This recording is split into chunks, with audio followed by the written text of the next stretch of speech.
melaporkan. Dan pemirsa, untuk membahas lebih lanjut, kami sudah terhubung dengan Ahmad Muzakin, korban penembakan di rumahnya di Kabupaten Pekalongan, Jawa Tengah. Selamat malam, Pak Muzakin. Selamat malam, Assalamualaikum. Waalaikumsalam warahmatullahi wabarakatuh. Pak Muzakin, bisa diceritakan Pak, bagaimana detik-detik kejadian itu terjadi Pak? Jadi pada jam sekitar 8:30 saya sampai rumah habis ke bencana banjir. Saya kasih ngirim bantuan ke 2 desa di wilayah Kecamatan Wonokerto, yaitu Desa Pesanggerahan sama Desa Bebel, 1 kecamatan itu yang dampak banjir. Nah, setelah sampai rumah, teman saya sampai rumah jam 8:30, kawan saya itu pulang karena pakai mobil kawan saya. Setelah itu ada tamu 1 orang. 15 menit kemudian ada tamu 1 lagi. Pas ada tamu 1 lagi itu kami sedang santai, kawan yang 1 beli rokok. Nah, saat kawan yang beli rokok itu tiba-tiba ada pengendara sepeda motor metik warna hitam, pakai jaket kulit, celana gelap, pakai helm, pakai masker, masuk rumah, pakai motor, terus dia putar balik, lalu terjadilah penembakan ini. Oke, berapa orang Pak?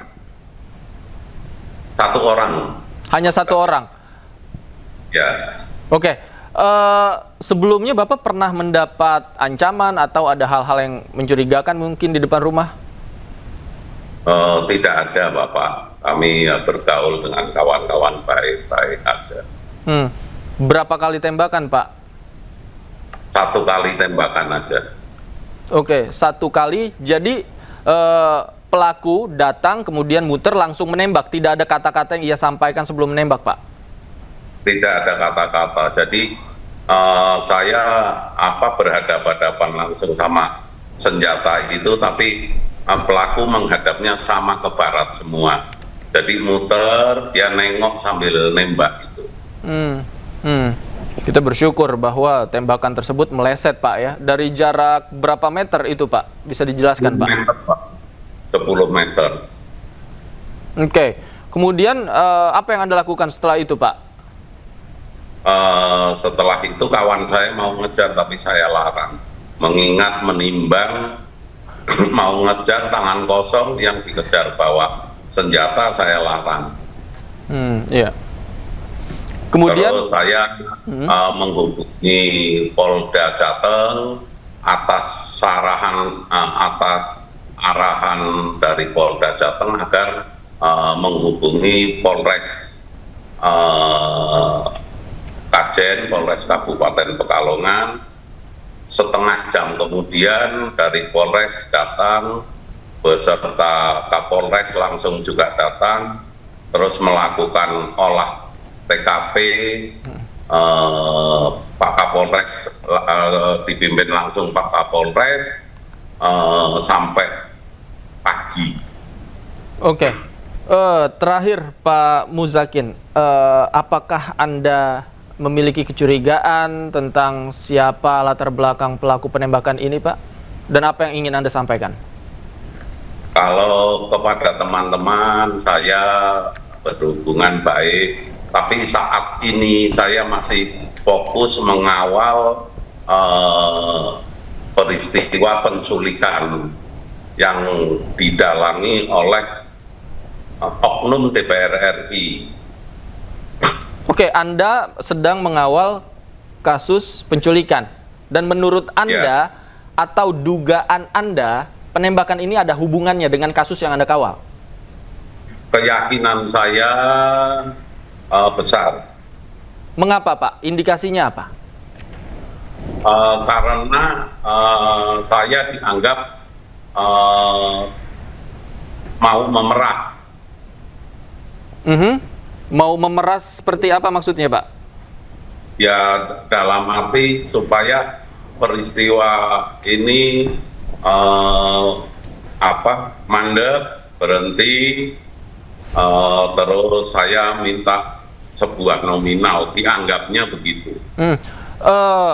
Memangnya siapa yang Anda hadapi sehingga Anda bisa punya dugaan bahwa orang ini bisa mengerahkan seseorang untuk melakukan tindak kekerasan kepada Anda? Ya, oknum DPR RI. Oknum DPR RI, Pak? Ya. Dan bagaimana sekarang perkembangan kasus yang Anda tangani ini, Pak? Kalau perkembangan kasus yang jelas olah TKP sudah selesai, dan olah TKP itu dilakukan setelah peristiwa itu setengah jam kemudian, langsung sampai pagi didampingi langsung Kapolres, itu datang jam 10 malam sampai pulang itu jam 4 pagi. Pak, boleh saya minta konfirmasi sekali lagi, kasus apa Pak yang sedang ditangani? Dan selama menangani kasus ini pernah nggak kejadian-kejadian mungkin menerima teror, ancaman, dan lain-lain?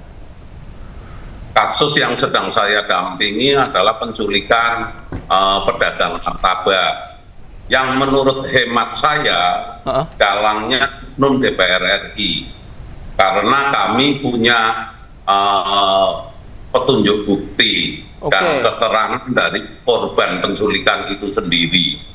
Dan saat ini peristiwa itu, kasus itu sedang ditangani Polda Jateng. Kasus penculikan yang diduga didalangi oleh oknum anggota DPR RI. Komisi berapa, Pak? Wah, kalau komisinya saya tidak tahu. Tapi Anda mengetahui berdasarkan petunjuk dan keterangan awal ya, dugaannya mengarah ke sana. Ya. Saya juga bukti. Baik. Kemudian apa yang Anda lakukan, Pak, upaya untuk menjaga keamanan khususnya di tempat tinggal Anda sendiri agar hal ini tidak terulang lagi, Pak? Alhamdulillah Pak Kapolres memerintahkan anggotanya untuk menjaga rumah saya 24 jam. Saya terima kasih, saya ucapkan ke beliau respon yang saya terkesan, terus juga dalam hal olah TKP-nya, pemeriksaannya begitu sigap cepat. Baik. Terima kasih Pak Muzakin atas informasinya. Ini penting sekali diketahui masyarakat dan kita berharap peristiwa ini tidak terulang kembali. Terima kasih Pak Muzakin, jaga kesehatan. Sehat selalu, Pak. Kita ke informasi lain, pemirsa. Dalam waktu dekat Polda Metro Jaya akan kembali menyerahkan berkas perkara Roy Suryo CS ke Kejaksaan Tinggi Jakarta. Namun Roy Suryo minta kasus jasa dihentikan tanpa adanya restoratif justice.